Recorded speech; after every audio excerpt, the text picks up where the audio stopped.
Hello నేను Sesha Rao. Bhogapuram airport trial run అయితే success అయింది. తొలి విమానం దిగింది 4వ తారీఖున.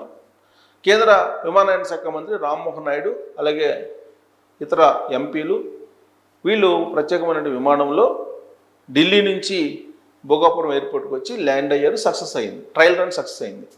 జూన్లో ఫుల్ ప్లెడ్జ్డ్గా భోగాపురం విమానాశ్రయానికి సంబంధించినటువంటి పనులు మొత్తం ప్రారంభం కాబోతున్నాయి. ఇది జిఎంఆర్ నిర్మించింది. జిఎంఆర్కి 40 సంవత్సరాల పాటు దాన్ని లీజుకి ఇచ్చారు.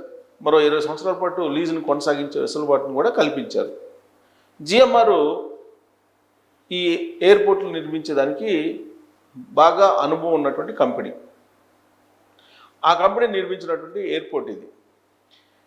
ఇది ఎవరి హయాంలో నిర్మించారు? అసలు దీనికి ఆద్యం పోసింది ఎవరు? దీనికి బీజం వేసింది ఎవరు? దీంట్లో చంద్రబాబు నాయుడు గారి ప్రయత్నం ఎంత, జగన్మోహన్ రెడ్డి గారి ప్రయత్నం ఎంత అనే దాని మీద ఇప్పుడు చర్చ జరుగుతుంది. దానికి కారణం ఏంటంటే భోగాపురం ఎయిర్పోర్ట్లో ట్రయల్ రన్ సక్సెస్ అయిన తర్వాత జగన్మోహన్ రెడ్డి గారు ఒక ట్వీట్ చేశారు. ఇది నేనే ప్రారంభించాలి, నేనే దాన్ని విమానాశ్రయాన్ని పనులను వేగవంతం చేశాను, ఆ క్రెడిట్ నాకు దక్కాల్సినటువంటి క్రెడిట్ని చంద్రబాబు నాయుడు గారు తీసేసుకుంటున్నారు అనేటువంటి ట్వీటు చేయటం జరిగింది. గతంలో గూగుల్ డేటా సెంటర్ విషయంలో కూడా ఇదే జరిగింది. అది నాదే, ఆ రోజు ఆదానితో ఒప్పందం కుదుర్చుకున్నాను, దాన్నే ఇప్పుడు గూగుల్ తోటి కుదుర్చుకున్నట్టు చంద్రబాబు నాయుడు గారు ప్రచారం చేసుకుంటున్నారు, కాబట్టి ఆ క్రెడిట్ కూడా నాదే అని చెప్పి చెప్తున్నారు. అంతకుముందు సెకీతో కుదుర్చుకున్నట్టు ఒప్పందాల కారణంగా ఆంధ్రప్రదేశ్ ప్రజలకి లాభం చేకూరుతుంది ఎలక్ట్రిసిటీ విషయంలో, కాబట్టి తనకి సన్మానం చేయాలని చెప్పి జగన్మోహన్ రెడ్డి గారు చెప్పారు. అన్నీ మంచిగా చేశానని చెప్పి చెప్తున్నారు. చంద్రబాబు నాయుడు గారు ఏది శంకుస్థాపన చేసినా, దేన్ని ప్రారంభించినా, ఏ కార్యక్రమం పూర్తయినా అది నాదే అని చెప్పి జగన్మోహన్ రెడ్డి గారు చెప్పుకునేటువంటి ప్రయత్నం చేస్తున్నారు. సరిగ్గా ఈ పాయింట్ దగ్గరే తెలుగుదేశం పార్టీ వాళ్ళు అభ్యంతరం పెడుతూ ఉన్నారు. అసలు భోగాపురం ఎయిర్పోర్ట్కి బీజం వేసింది ఎవరు? ల్యాండ్ ఎప్పుడు కేటాయించారు? ఎప్పుడు శంకుస్థాపన చేశారు? జగన్మోహన్ రెడ్డి గారు మళ్ళీ శంకుస్థాపన రెండోసారి ఎప్పుడు చేశారు? ఇవన్నీ హిస్టరీ తీస్తూ ఉన్నారు. దానికి సంబంధించినటువంటి బ్రీఫ్ హిస్టరీ మీకు అందజేస్తాను. దాన్ని బట్టి ఈ భోగాపురం ఎయిర్పోర్టు నిర్మాణానికి సంబంధించి ఎవరు కీ రోల్ పోషించారు, చంద్రబాబు గారా లేదంటే జగన్మోహన్ రెడ్డి గారా అనేది మీరే ఒక స్పష్టతకి రావచ్చు. సో ఇక్కడ భోగాపురం ఎయిర్పోర్ట్ని 2015లో భోగాపురంలో ఎయిర్పోర్ట్ ప్లాన్ చేశారు చంద్రబాబు నాయుడు గారు. విడిపోయిన ఆంధ్రప్రదేశ్కి తొలిసారి ముఖ్యమంత్రి అయిన తర్వాత చంద్రబాబు నాయుడు గారు 2015లో భోగాపురం ఎయిర్పోర్ట్కి ప్లాన్ చేశారు ఆయన. అప్పుడు చేసినటువంటి ప్లాను యాక్చువల్గా ఏషియాలో ఇప్పటివరకు లేనటువంటి విమానాలకు సంబంధించిన సర్వీస్ సెంటర్ను కూడా పెట్టాలి అనేది ఆయన ప్లాన్. అంతేకాదు ఇంటర్నేషనల్ ఎయిర్పోర్ట్తో పాటు ఒక యూనివర్సిటీని కూడా, ఏవియేషన్ యూనివర్సిటీని కూడా అక్కడ పెట్టాలనేది ప్లాన్. అంత పెద్ద ప్లాన్ తోటి ఆయన ల్యాండ్ అక్విజిషన్కి వెళ్ళారు. దాదాపు 2500 ఎకరాలకు పైగా ల్యాండ్ అక్విజిషన్ చేయాలనేటువంటి ఆలోచనతో ఆయన వెళ్ళారు. 2015లో బీజం పడింది దీనికి. ఆ బీజాన్ని వేసింది ఎవరు? చంద్రబాబు గారు. ఇక 2016-18 ఆ ప్రాంతంలో కేంద్రం నుంచి అనుమతులు తీసుకొచ్చుకున్నారు భూసేకరణ కోసం. ఎయిర్పోర్ట్ నిర్మాణానికి చంద్రబాబు గారే తీసుకొచ్చారు. 2019 ఫిబ్రవరిలో భోగాపురం ఎయిర్పోర్ట్కి చంద్రబాబు నాయుడు గారు శంకుస్థాపన చేశారు. ఎలక్షన్కి ముందు 2019లో చంద్రబాబు నాయుడు గారు భోగాపురం ఎయిర్పోర్ట్కి శంకుస్థాపన చేశారు. జిఎంఆర్ కంపెనీకి ఎయిర్పోర్ట్ నిర్మాణం కాంట్రాక్ట్ని ఇచ్చారు. జిఎంఆర్ కంపెనీ అప్పటికే ఎయిర్పోర్ట్లు నిర్మించింది కాబట్టి, ఈవెన్ శంషాబాద్ ఎయిర్పోర్ట్ కూడా జిఎంఆర్ఏలో నిర్మించింది, అలాగే ఢిల్లీ ఎయిర్పోర్ట్ జిఎంఆర్ఏ. కాబట్టి అనుభవం ఉన్నటువంటి ఆ కంపెనీ కాబట్టి జిఎంఆర్కి ఆ కంపెనీ నిర్మాణ బాధ్యతలని చంద్రబాబు గారు అప్పచెప్పారు. 2019కి ముందు ఎయిర్పోర్ట్ నిర్మాణాన్ని జగన్మోహన్ రెడ్డి గారు వ్యతిరేకించి ఆయన ఏమన్నారు?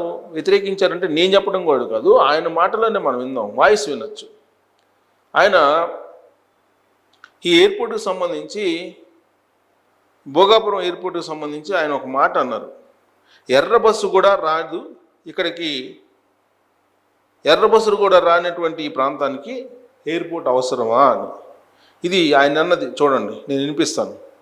ఆ రోజు ఆయన మీటింగ్లో ఇదిగోండి.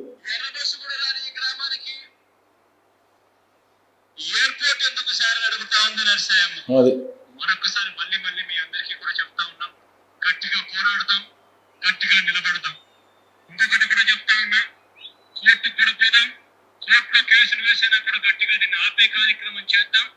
ఎట్టి పరిస్థితుల్లోనూ భూములు పోకుండా చేస్తాం.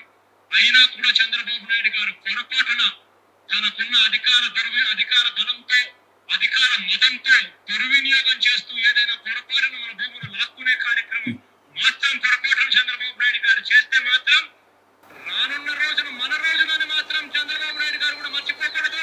మనం అందరం కూడా అదే గుర్తుపెట్టుకుందాం. రానున్న మన రోజులు 3 ఏళ్లలో చంద్రబాబు నాయుడు గారి ప్రభుత్వం గడిపోతుంది. చంద్రబాబు నాయుడు గారు బంగాళాఖాతంలో 10 రోజులు తరుణంలో వస్తుంది.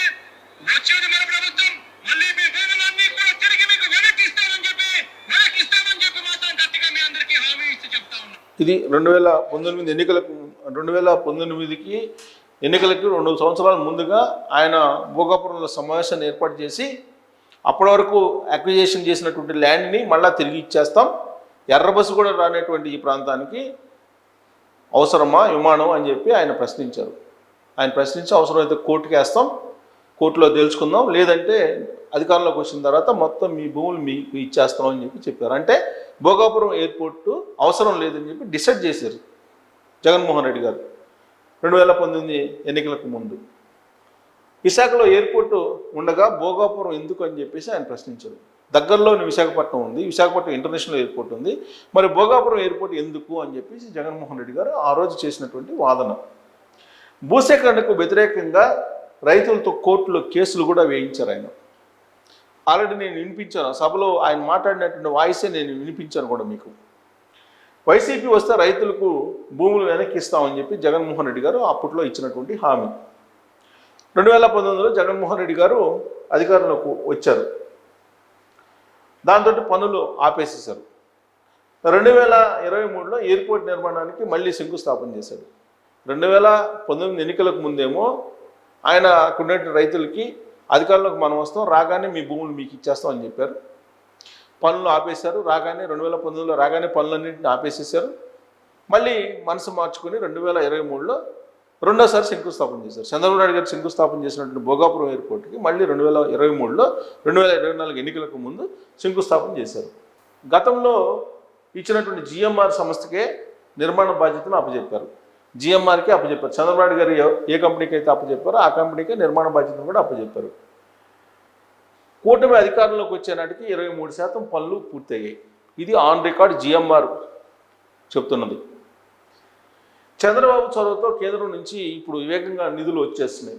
విమానయాన శాఖ మంత్రిగా రామ్మోహన్ నాయుడు ఉన్నారు కాబట్టి స్పెషల్ ఫోకస్ పెట్టారు.